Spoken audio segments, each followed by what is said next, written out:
Hello दोस्तों, GS smart class में आप सभी का स्वागत है। मैं ताजिब हुसैन। आज हम लोग बायोलॉजी का दूसरा महत्वपूर्ण अध्याय पाचन तंत्र को इस वीडियो में देखेंगे। पाचन तंत्र से संबंधित जो एग्ज़ाम में पूछे गए प्रश्न हैं, हम लोग उन प्रश्नों को बनाएंगे। जिन्होंने हमारे जीएस स्मार्ट क्लास चैनल को सब्सक्राइब नहीं किया है तो वे सब्सक्राइब कर लीजिए और साथ में बेल आइकन को भी दबा दीजिए। तो दोस्तों, प्रारंभ करते हैं पूछे गए प्रश्नों का संग्रह पाचन तंत्र का। आज का पहला प्रश्न है मानव शरीर में पाचन के अधिकांश भाग किस अंग से संपन्न होता है।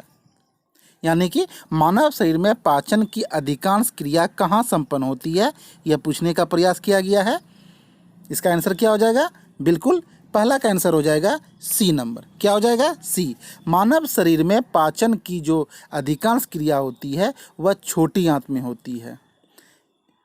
इसके अलावा पचे हुए पदार्थों का अवशोषण भी याद रखिएगा। जो पाचन की क्रिया के बाद जो कुछ पदार्थ का अवशोषण होता है वह भी छोटी आंत में ही होता है।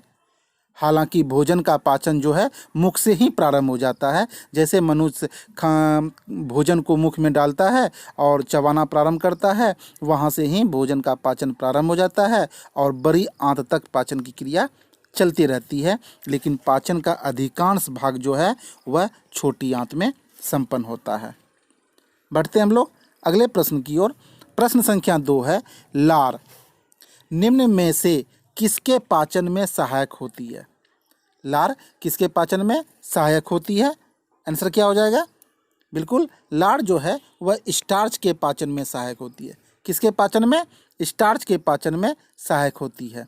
हम जानते हैं कि लार में एक प्रकार का एंजाइम पाया जाता है। कौन सा एंजाइम पाया जाता है? एमाइलेज। क्या कहते हैं उसको? याद रखिएगा, यह भी पूछा जाता है लार में कौन सा एंजाइम पाया जाता है? एमाइलेज एंजाइम पाया जाता है जो स्टार्च को शर्करा में तोड़ता है, स्टार्च को शर्करा में तोड़ देता है। बढ़ते हम लोग अगले प्रश्न की ओर। अगला प्रश्न तीसरा प्रश्न है। थोड़ा प्रश्न की आकार बड़े हैं, देखते हैं हम लोग तीसरा प्रश्न क्या है। कथन है मानव शरीर में यकृत वसा के पाचन में महत्वपूर्ण भूमिका निभाता है। कथन एक कह रहा है कि मानव शरीर में जो यकृत है वह वसा के पाचन में महत्वपूर्ण भूमिका निभाता है। बिल्कुल सही कह रहा है, क्योंकि पीत की थैली से पीतरस पहुंचता है यहाँ पर, जो वसायुक्त भोजन के पाचन में महत्वपूर्ण भूमिका निभाता है। बिल्कुल ये कथन सही है। कथन आर है कि यकृत 2 महत्वपूर्ण वसा पाचक एंजाइम उत्पन्न करता है। तो ये नहीं, गलत है। यकृत 2 महत्वपूर्ण वसा एंजाइम उत्पन्न नहीं करता है। आर गलत है, ए सही है। आंसर क्या हो जाएगा? बिल्कुल इसका उत्तर हो जाएगा सी नंबर, ए सही है, आर गलत है। ये IAS प्री 2008 का क्वेश्चन था। आगे बढ़ते हम लोग चौथा प्रश्न पढ़ते हैं। एंजाइम है, एंजाइम क्या है? आंसर क्या हो जाएगा? बिल्कुल एंजाइम जो हो जाएगा बायो उत्प्रेरक है, बायो उत्प्रेरक है। याद रखिएगा, एंजाइम जो होता है वह मुख्यतः प्रोटीन होता है। क्या होता है? प्रोटीन होता है। कई बार यह भी एग्जाम में पूछा गया है एंजाइम क्या है, तो याद रखिएगा एंजाइम प्रोटीन होता है जो बायो उत्प्रेरक के रूप में, यह प्रोटीन जो है वह बायो उत्प्रेरक के रूप में जैव रासायनिक क्रियाओं को उत्प्रेरित करता है, जैव रासायनिक क्रियाओं को उत्प्रेरित करता है। इसलिए यहाँ पर उत्तर क्या हो जाएगा? बायो उत्प्रेरक। आगे बढ़ते हैं पांचवा प्रश्न। एंजाइम मूलतः क्या है? एंजाइम मूलतः क्या है? प्रश्न आ गया। बिल्कुल अभी हम लोग व्याख्या में पढ़े एंजाइम मुख्यतः क्या है? प्रोटीन है। तो आंसर क्या हो जाएगा? बिल्कुल एंजाइम मुख्यतः प्रोटीन है। देखिए कई एग्जाम में पूछा गया है। Uttar Pradesh public service commission pre 1996, फिर मेंस में पूछा गया है, मध्य प्रदेश PCS में पूछा गया है, उत्तराखंड PCS में। तो सभी एग्जाम में पूछे गए प्रश्नों का यहाँ पर संग्रह लेकर हम लोग आए हैं, पढ़ रहे हैं। छठा प्रश्न पढ़ते हैं। पुनः एक बार झारखंड PCS में पूछा गया है एंजाइम है, तो अभी हम लोग बनाए एंजाइम क्या है? प्रोटीन है, एंजाइम प्रोटीन है। बढ़ते हम लोग सातवें प्रश्न की ओर। निम्नलिखित में से कौन सा एंजाइम ग्लूकोज को इथेनॉल में परिवर्तित करने की प्रेरित करता है? ग्लूकोज को जो है इथेनॉल में परिवर्तन करने को प्रेरित करता है। कौन करता है? बिल्कुल 7वां नंबर का आंसर हो जाएगा ए नंबर, जाइलेम। क्या हो जाएगा? जाइमेज। जाइमेज जो है वह ग्लूकोज को इथेनॉल में परिवर्तन करने को प्रेरित करता है। आगे बढ़ते हैं हम लोग 8वां प्रश्न की ओर। 8वां प्रश्न है, जैविक सिस्टम, लिविंग सिस्टम में रासायनिक क्रिया की प्रक्रिया को तेज करने में उत्तरदायी पदार्थ कौन सा है? यानी जैविक सिस्टम में जो है रासायनिक क्रिया की प्रक्रिया को तेज कौन करता है, वह उत्तरदायी कौन है इसको तेज करने के लिए? आंसर क्या हो जाएगा? बिल्कुल इसका आंसर हो जाएगा 8 नंबर का एंजाइम। क्या हो जाएगा? एंजाइम। सी नंबर इसका उत्तर हो जाएगा। एंजाइम जो है रासायनिक क्रिया की तेज करने में उत्तरदायी होता है। आगे बढ़ते हैं, 9वां नंबर प्रश्न बनाते हैं। निम्नलिखित में से किस एक की उत्पत्ति यकृत का कार्य है? किसका कार्य है? यकृत का कार्य है। आंसर क्या होगा? बिल्कुल यकृत, यूरिया जो है यकृत से उत्पन्न होती है, इसलिए यूरिया यकृत का कार्य है। बाकी आपका नहीं होगा, इसलिए आंसर नंबर क्या हो जाएगा? बी। पूछा जा रहा है यकृत का कार्य क्या है, तो याद रखिएगा यूरिया का स्राव कहाँ से होता है? यकृत से होता है। आगे बढ़ते हैं, 10वां प्रश्न पढ़ते हैं। 10वां प्रश्न है, लिपिड्स का पाचन निम्नलिखित में से कुछ की उपस्थिति में होता है? लिपिड्स का पाचन किसकी उपस्थिति में होता है बताना है। बिल्कुल लिपिड्स का पाचन में जो है लाइपेसेज जो है महत्वपूर्ण भूमिका अदा करता है। तो लिपिड्स के पाचन में लाइपेज नामक एंजाइम की महत्वपूर्ण भूमिका होती है, हम लोग जानते हैं। और पीत में कोई पाचन एंजाइम तो नहीं होता है, लेकिन फिर भी यह लिपिड्स के पाचन के अवशोषण में सहायक तो होता है, इसलिए आंसर 1 और 2 तो होगा। पेप्सिन नहीं होगा, पेप्सिन एक अलग चीज़ है। पेप्सिन नामक जो एंजाइम होता है वह प्रोटीन के पाचन में सहायक होता है। यह किसके सहायक में? प्रोटीन के पाचन में सहायक होता है। आंसर 1 और 2 होगा, यानी सी नंबर इसका उत्तर हो जाएगा।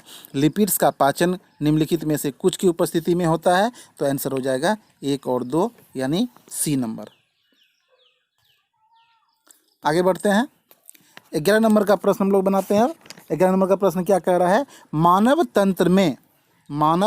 तंत्र में निम्नलिखित में से कौन सी एक पाचक एंजाइम नहीं है? बोला जा रहा है कौन सा पाचक एंजाइम नहीं है, उसे बाहर करना है। बिल्कुल इसका आंसर क्या हो जाएगा? गैस्ट्रिन। गैस्ट्रिन जो है वह पाचक एंजाइम नहीं है। गैस्ट्रिन क्या है? एक हार्मोन है। गैस्ट्रिन क्या है? एक हार्मोन है, जबकि अन्य तीनों जो है एक प्रकार के एंजाइम है। ट्रिप्सिन, टाइलिन, पेप्सिन ये प्रकार के पाचक एंजाइम है। ट्रिप्सिन का कहाँ से निकलता है? ट्रिप्सिन अग्न्याशय से निकलता है। टाइलिन कहाँ से निकलता है? टाइलिन लार ग्रंथि से निकलता है। पेप्सिन कहाँ से निकलता है? तो पेप्सिन अमाशय से निकलता है। गैस्ट्रिन क्या है? गैस्ट्रिन एक प्रकार का हार्मोन है। आगे बढ़ते हैं, 12 नंबर का प्रश्न है, कथन पढ़ते हैं हम लोग, उसके बाद उसके आंसर को देखेंगे।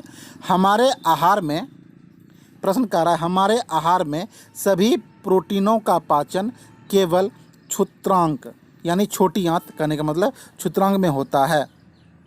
क्या 12 नंबर का ऑप्शन ए सही है? नहीं, हमारे आहार में सभी प्रोटीनों का पाचन केवल क्षुद्रांक में नहीं होता है। यह कथन गलत है, क्योंकि आहार नाल में जो है प्रोटीन का पाचन अमाशय से ही प्रारंभ हो जाता है। कहाँ से प्रारंभ हो जाता है? अमाशय से ही प्रारंभ हो जाता है। और यह कह रहा है केवल छोटी आंत में होता है, इसलिए ऑप्शन ए गलत है। अगला कथन आर पढ़ते हैं। अमाशय से प्रोटीन का पाचन करने वाली एंजाइम को क्षुद्रांग में छोड़ा जाता है, इसलिए ये सही है। अमाशय से प्रारंभ होता है और आगे बढ़ते हुए प्रोटीन को पाचन करने के लिए क्षुद्रांग में छोड़ा जाता है, ये कथन सही है। तो ए गलत है, आर सही है। ऑप्शन क्या हो जाएगा? डी नंबर, ए गलत आर सही। ये IAS 2005 का क्वेश्चन है। ए गलत आर सही हो जाएगा। आगे बढ़ते हैं, 13 नंबर का प्रश्न है, प्रोटीन के पाचन में सहायक एंजाइम है। प्रोटीन के पाचन में सहायक एंजाइम का नाम क्या है? आंसर क्या हो जाएगा 13 नंबर का? बिल्कुल ट्रिप्सिन। प्रोटीन के पाचन में जो है ट्रिप्सिन सहायक एंजाइम है। ट्रिप्सिन कहाँ से निकलता है? अभी हम लोग पढ़े, ट्रिप्सिन अग्न्याशय से निकलने वाला एक पाचक एंजाइम है। क्या है ट्रिप्सिन? अग्न्याशय से निकलने वाला पाचक एंजाइम है। आगे बढ़ते हैं। 14 नंबर का प्रश्न है, स्टार्च को जल अपघटन से ग्लूकोज बनाने वाला एंजाइम है। स्टार्च को जल अपघटन से ग्लूकोज बनाने वाला एंजाइम है। आंसर क्या हो जाएगा? बिल्कुल इसका आंसर हो जाएगा बी नंबर, एमाइलेज। एमाइलेज जो है जल अपघटन से ग्लूकोज बनाने वाला एंजाइम है। यह स्टार्च को एमाइलेज में बदलता है, यानी एमाइलेज जो है स्टार्च को ग्लूकोज में बदलता है। आगे बढ़ते हैं हम लोग। 15 नंबर का, कौन से परिवर्तन से एंजाइम ट्रिप्सिन उत्प्रेरक का कार्य करता है? कौन से परिवर्तन में एंजाइम जो है ट्रिप्सिन उत्प्रेरक का कार्य करता है? आंसर क्या होगा? बिल्कुल इसका आंसर हो जाएगा सी नंबर, प्रोटीन को अमीनो अम्ल में। ट्रिप्सिन एंजाइम का स्राव कहाँ से होता है? अग्न्याशय से होता है, यानी पेनक्रियास से होता है, द्वारा किया जाता है। यह प्रोटीन को अमीनो अम्ल में परिवर्तित करने के लिए उत्प्रेरक का कार्य करता है। यह जो है प्रोटीन को अमीनो अम्ल में बदलने के लिए उत्प्रेरक का कार्य करता है। 60 नंबर का प्रश्न है, मानव शरीर में पूंछ वर्ड ज्योग्राफी में बायोलॉजी में थोड़े कठिन होते हैं हिंदी के, तो मानव शरीर में पूंछ करने वाला अपेंडिक्स हो गया। पूंछ कौन सी संरचना से संलग्न होता है? यानी अपेंडिक्स जो होता है वह कौन सी संरचना से संलग्न होता है? इसका आंसर क्या होगा? बिल्कुल इसका आंसर हो जाएगा बृहदांत्र, यानी कि बड़ी आंत। बृहदांत मतलब बड़ी आंत कहने का मतलब है। आंसर हो जाएगा बड़ी आंत से संलग्न होता है अपेंडिक्स। बढ़ते हम लोग 17 नंबर के प्रश्न की ओर। मानव शरीर में क्षुद्रांग यानी छोटी आंत के 3 संरचनात्मक भागों की लंबाई का कौन सा सही ह्रास क्रम है? यानी बड़ी से छोटी बताना है, बड़ी से छोटी बताना है। क्षुद्रांत्र का मतलब हो गया छोटी आंत। हम जानते हैं यह छोटी आंत जो होती है 3 भाग में बटा होता है। कितने भाग में? 3 भाग में बटा होता है। कौन कौन है? ग्रहणी, मध्यांत्र और शेषांत्र। इसका अब क्रम बताना है बड़ी से छोटी, तो याद रखिएगा सबसे बड़ी हो गई शेषांत्र। शेषांत्र जो होती है वह सबसे बड़ी होती है, इसलिए ऑप्शन ये दोनों गलत हो जाएगा। शेषांत्र में ये भी है 1 नंबर पे और ये भी है। अब देखते हैं, इसमें आगे बढ़ते हैं। शेषांत्र की लंबाई होती है 3.5 मीटर। शेषांत्र की लंबाई कितनी होती है? 3.5 मीटर। नंबर 2 पे आता है मध्यांत्र। नंबर 2 पे मध्यांत्र, ऑप्शन डी में जा रहे हैं हम लोग सही तरफ। मध्यांत्र की लंबाई जो होती है 2.5 मीटर, याद रखिएगा 2.5 मीटर। और ग्रहणी जो होती है यह छोटी होती है, इसकी लंबाई होती है 25 सेंटीमीटर। कितनी होती है? 25 सेंटीमीटर। तो आंसर क्या हो जाएगा? तो ह्रासवान क्रम पूछा जा रहा है, आंसर हो जाएगा डी नंबर। क्या हो जाएगा? D number. आगे बढ़ते हैं। अगला प्रश्न है, एंजाइम तथा उसके कार्यों के सही जोड़े का चयन करें। सही जोड़े का चयन करें। इसमें कौन जोड़ा सही है आपको चयन करना है। बिल्कुल इसमें अगर हम लोग देखें तो सही जोड़ा हो जाएगा बी नंबर। क्या हो जाएगा? बी नंबर इसका सही आंसर हो जाएगा। इस क्वेश्चन का PDF मैं लिंक में दे दूंगा, आप लोग वहाँ से भी इसे डाउनलोड कर लीजिएगा। तो इसका सही आंसर क्या हो जाएगा? ई कोलाई प्रतिबिंब एंडो न्यूक्लियो 2 का जो भी ऑप्शन दिया हुआ है सामने में, ये बिल्कुल सही है, बाकी अन्य गलत है। बढ़ते हम लोग अगले प्रश्न की ओर। 19 नंबर का प्रश्न है, निम्नलिखित में से कौन सा लार की सहायता में पच जाता है? लार की सहायता में पच जाता है। 19 नंबर का आंसर क्या होगा? लार की सहायता में जो है स्टार्च पच जाता है। याद रखिएगा लार में उपस्थित एमाइलेज एंजाइम स्टार्च को शर्करा में तोड़कर पाचन में सहायता करता है। इस लार में जो क्या कौन सा एंजाइम होता है? एमाइलेज एंजाइम जो होता है वह स्टार्च को शर्करा में तोड़कर पाचन में सहायता करता है। 20 नंबर का प्रश्न हम लोग पढ़ते हैं। 2 कथन है। कथन ए है, मानव शरीर में सेलुलोज के पाचन में असक्षम है। मानव शरीर सेलुलोज के पाचन में असक्षम है। क्या यह सही कह रहा है? बिल्कुल मानव शरीर में मानव शरीर में सेलुलोज के पाचन में असक्षम है, यानी कि बिल्कुल ये सही कह रहा है। मानव शरीर में सेलुलोज को पचाने वाला कोई एंजाइम नहीं पाया जाता है, यह कथन सही है। मानव शरीर में स्टार्च, अपघटक, एंजाइम, डायनेस्टेट विद्यमान रहता है, तो बिल्कुल ये विद्यमान रहते हैं हमारे शरीर में। पचाने वाला एंजाइम यह पाया जाता है हमारे शरीर में, तो कथन ए भी सही है, कथन आर भी सही है, इसलिए आंसर क्या हो जाएगा? बी। ए और आर दोनों सही है, आर ए की सही व्याख्या करता है। आगे बढ़ते हैं। शरीर के अतिरिक्त, यानी हमारे शरीर में अतिरिक्त ग्लूकोज, हमारे शरीर में अगर अतिरिक्त ग्लूकोज की मात्रा हो जाए, ग्लूकोज, तो ग्लाइकोजन में परिवर्तित होकर भंडारित कहाँ पे रहता है? अगर किसी के शरीर में ग्लूकोज की मात्रा अधिक हो जाए तो वह ग्लूकोजन में परिवर्तित होकर के भंडारित होकर कहाँ पे रहता है? आंसर क्या होगा? बिल्कुल आंसर हो जाएगा यकृत में। याद रखिएगा, यह मानव शरीर की सबसे बड़ी ग्रंथि होती है यकृत। अगर ग्लूकोज की मात्रा शरीर में बढ़ जाती है तो वह ग्लाइकोजन में परिवर्तित करके अपने पास भंडारित रूप में रखती है। अगला प्रश्न है, यकृत एवं मांसपेशियों में ऊर्जा जमा होती है। यकृत और मांसपेशियों में ऊर्जा जमा होती है, किस रूप में? किस रूप में जमा होती है? बिल्कुल, यकृत और मांसपेशियों में जो ऊर्जा जमा होती है वह ग्लाइकोजन के रूप में। किस रूप में? ग्लाइकोजन के रूप में। अभी हम लोग प्रश्न में ऊपर देखे थे, ग्लूकोज जो है ग्लाइकोजन के रूप में यकृत में जमा होती है, तो वही प्रश्न पूछा गया है। यकृत एवं मांसपेशियों में ऊर्जा का जमा होती है किस रूप में? ग्लाइकोजन के रूप में। ग्लूकोज हमारे शरीर में ग्लाइकोजन के रूप में जमा रहती है। 23 नंबर का प्रश्न है, मानव शरीर की सबसे बड़ी ग्रंथि कौन सी है? इसका आंसर क्या होगा? मानव शरीर की सबसे बड़ी ग्रंथि बिल्कुल यकृत है। यकृत जो है वह मानव शरीर की सबसे बड़ी ग्रंथि है। इसकी लंबाई अगर कहा जाए, लंबाई चौड़ाई 15 से 22 सेंटीमीटर तक होती है। इसका वज़न जो होता है वह 1.5 किलो का होता है, 1.5 किलोग्राम।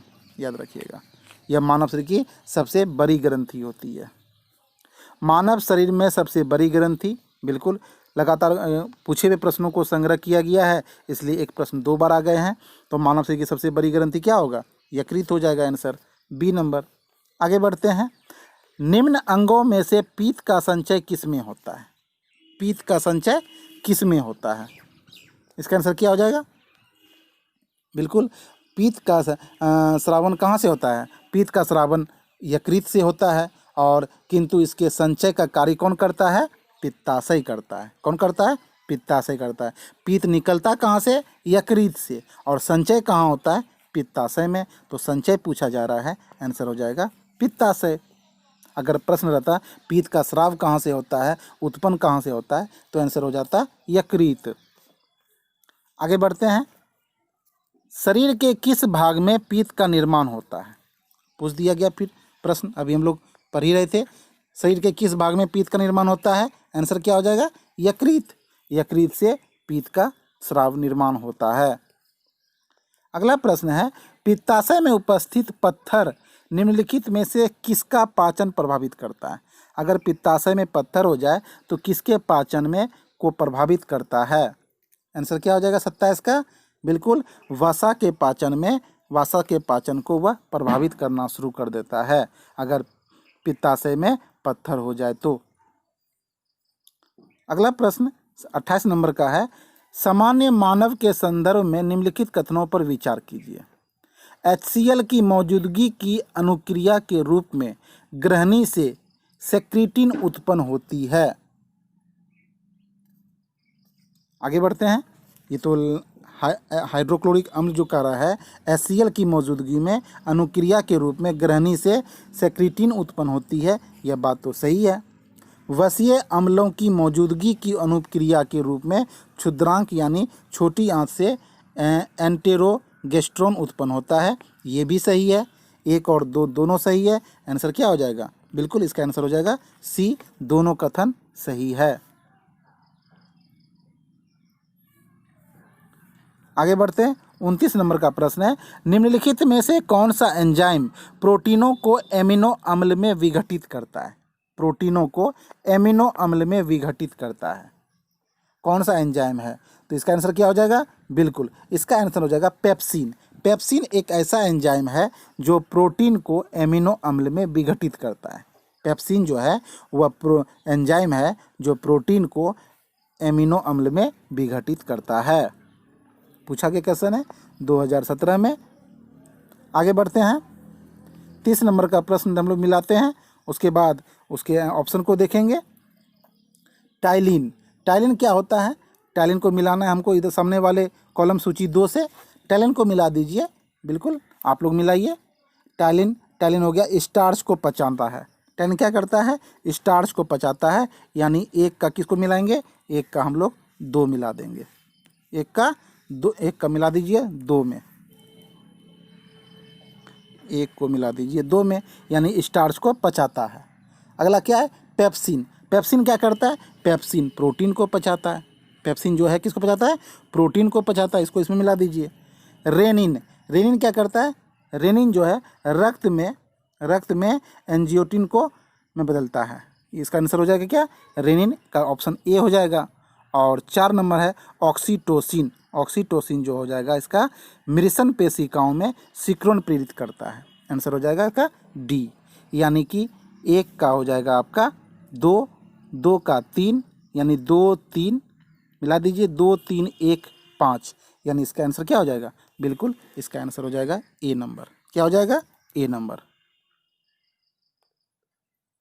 आगे बढ़ते हैं, 31 नंबर का प्रश्न, अंतिम प्रश्न है। इसको पुनः आपको मिलाने के लिए दिया गया है। विटामिन, विटामिन को किसमें मिलाना है? विटामिन कौन आ जाएगा? केरोटीन। केरोटीन क्या हो जाएगा? विटामिन। तो विटामिन को केरोटीन से मिला दीजिए। एंजाइम, एंजाइम कौन है? पेप्सिन एक प्रकार क्या है? एंजाइम है, तो पेप्सिन से मिला दीजिए। हार्मोन, हार्मोन क्या हो जाएगा? टेस्टोस्टेरोन हार्मोन हो जाएगा। ये सी का 4 हो जाएगा। प्रोटीन, केराटिन क्या है? प्रकार का प्रोटीन है। तो अब इसका ऑप्शन देख लीजिए। ए का 2, ए का 2 आपका बी और सी दोनों में है। बी का 1 यानी कि दोनों में है। अब हम लोग सी हार्मोन 4, तो आंसर क्या हो जाएगा? बी। बिल्कुल 31 नंबर का आंसर हो जाएगा बी। बी नंबर इसका आंसर सही है। तो दोस्तों हमारा ये वीडियो कैसा लगा? इसके पीडीएफ को आप लोग नीचे डिस्क्रिप्शन में जाके लोड कर सकते हैं और उसे बनाइए। और ये पूछे गए प्रश्नों का संग्रह था जो जीव विज्ञान से संबंधित किसी भी पीसीएस एग्ज़ाम में पूछे गए हैं, आईएएस में पूछे गए हैं। हमारे इस वीडियो को लाइक कीजिए, सब्सक्राइब कीजिए। तब तक के लिए धन्यवाद।